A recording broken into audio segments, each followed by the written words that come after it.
Hello folks, J. Scott Phillips here, and welcome to my channel. Today we are bound for the planet Quashi for the second week of New World's November. That's a BookTube event that was created last year by the Bookish Bryants and is carried over this year by popular demand.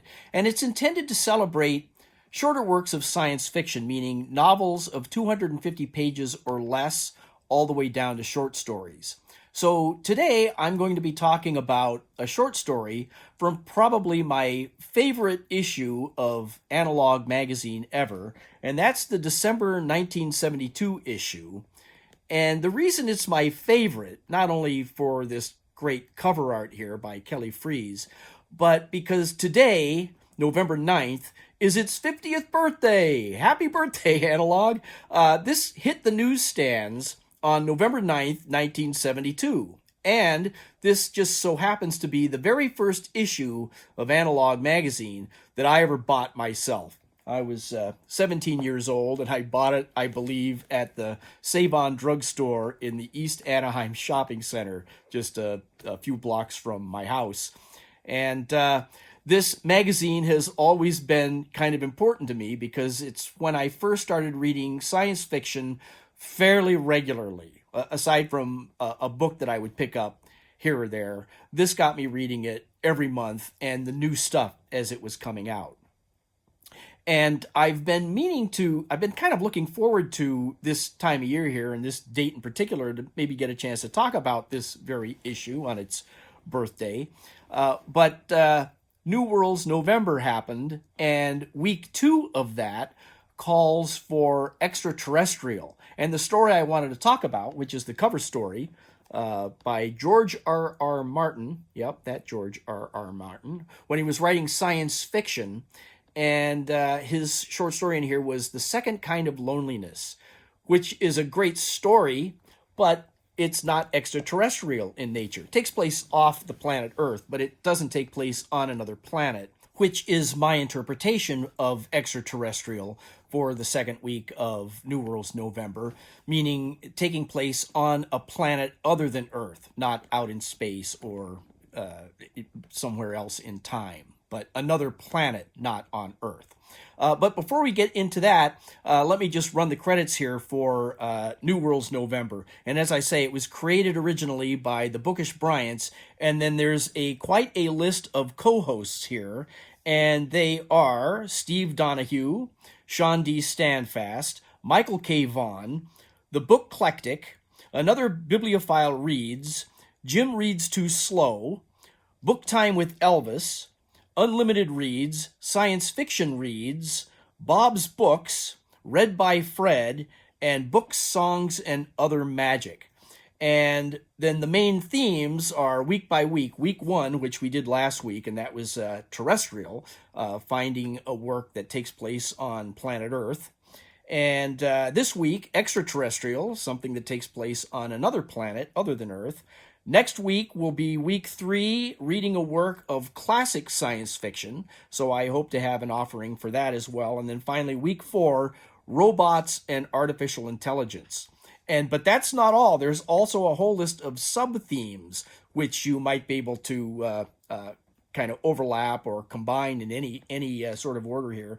But they are alien archaeology, alien romance, translated work, alternate world or dimensions, the far future, war or military, genre crossing, first contact, time travel, invasion, humorous, political, or libraries. The last one there is interesting.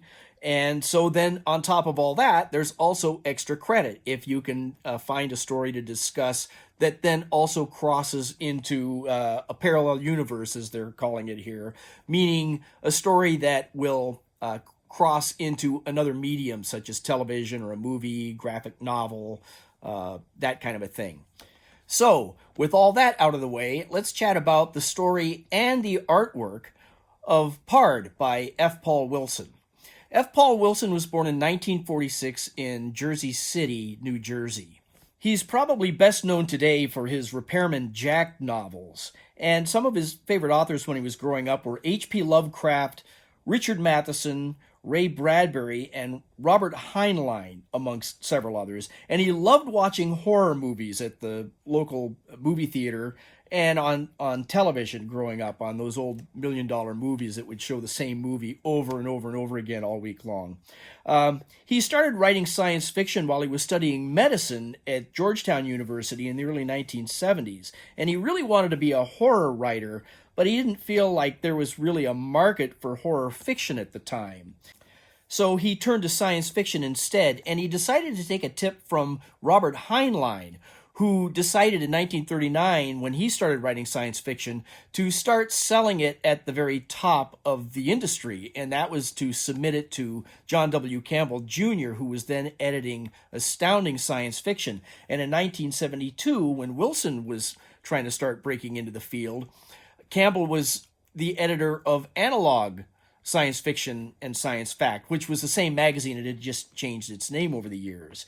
And so he started submitting his stories to Campbell, and just like with many other authors, like Isaac Asimov, for instance, he just wasn't hitting the mark. He kept getting rejected. But Campbell saw something in him, and so would explain when he rejected a story what he felt was wrong with them. And apparently Wilson was writing not stories, he was writing kind of little scenes or vignettes. And Campbell was telling him, a story has a beginning, a middle, and an end. These are just vignettes. Write me a story. So that clicked with Wilson, and while he was trying to improve his writing style to Campbell's satisfaction, he decided to take one of his better vignette-type stories and sell it elsewhere. And he sent it off to Startling Mystery Stories, who accepted it. And it was published in the March 1971 issue, actually. But the only problem is that the magazine had been struggling for a while, and with that issue, once it appeared on the newsstands, it folded and just went away, and Wilson never got paid for that story. But he was starting to hit a stride writing for Campbell, and one day he got a check for $300 from Analog for his short story Rat Man. And that was a big deal to Wilson at the time because he was trying to work his way through medical school, and $300 meant a lot to him, especially having not gotten paid for that other story. So just right after this, he sold another 3 stories in kind of rapid succession, and all got published in Analog, although for some reason they didn't get published in the same order that they sold. But he was stealing another page out of Robert Heinlein's playbook, and that was to write his stories in kind of his own future history type of series. And different than Heinlein's in that he didn't have his figured out very well yet. He just knew that they were all going to take place in this kind of a future libertarianist type government, loosely tied planets that had been populated by humans as they were spreading around the galaxy. And it was basically the idea that he had was that there had been a freedom movement that had won, and that was now in favor of the individual versus the collective. And that was had the bad guys believing that they knew how everyone else should live based on their own religion or social engineering philosophies, what have you. And all his stories, they didn't take place with the same characters necessarily, but they were just all in that same universe. Someday he imagined that he would tie them tighter together. And he was to call this series of stories the Lenague Federation. Medical school was leaving Wilson less and less time to write, and a whole other year passed before he was finally able to sell another story to Campbell, and that was Pard, that appeared in the 1972 issue of Analog. And it's a story that takes place shortly after an experimental spaceship of the Lenague Federation crashes on the planet Quashi. And the experiment was that the Federation had developed a synthetic brain that was to run their cargo ships so that they could be free of the expense of crewing the ship completely. Well, this particular ship had crashed, and the story is of Stephen Dalt, who is sent to the planet to recover the brain and bring it back to the Federation. expensive piece of synthetic technology. But there are two warring colonies of humans living on the planet Quashi, and they've been there for generations, and over that time they have forgotten their Terran technology and have fallen into kind of a feudal system instead. So Dalt has to go down to this planet and infiltrate into one or both of the tribes, and so he poses as a mercenary to see if he can find the brain and get it back up to his ship and back to the Federation. It doesn't take long before he runs into some trouble and he's got to duck into a cave to hide out. But what he doesn't know is there are these creatures that live on the ceiling of the cave that can drop down onto any animal that might come into the cave. And one drops down on Dalt's head and he screams in agony and passes out. When he comes to, the coast is clear, so he's able to get back to his shuttlecraft and get back to the ship. But he's acquired a roommate, apparently. Whatever it was that dropped on his head was able to seep into his mind and share his brain. So now he is in communication with this entity that he winds up calling Pard.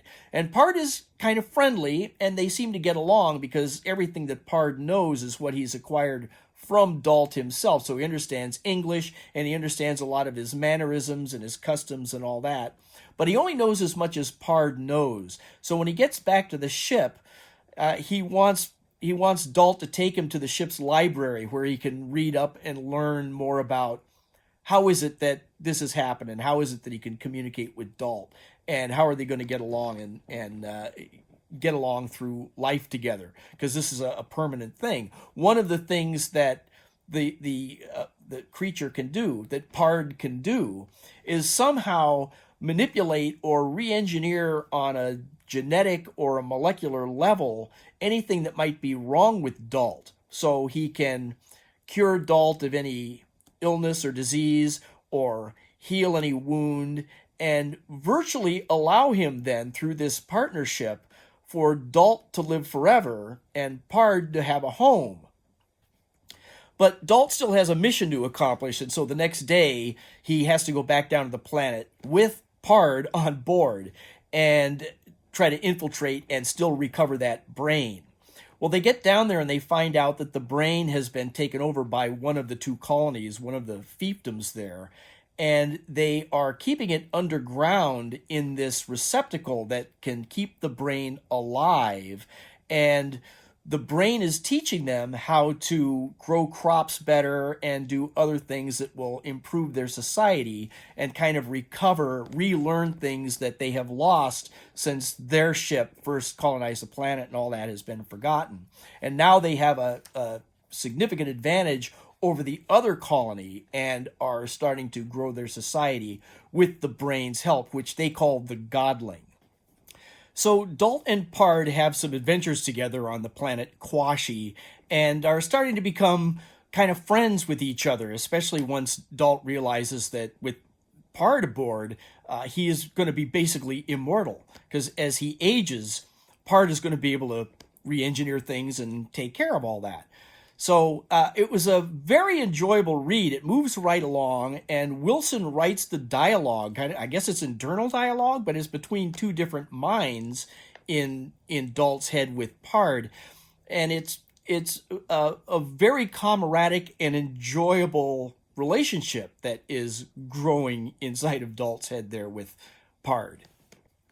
And that ought to be just enough of the story to give you some context so we can now chat about the artwork for the story. One of my favorite things to do on my channel here is to look at the illustrations and artwork that these stories inspire.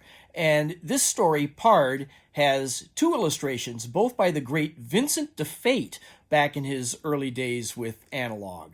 So let's take a look at this.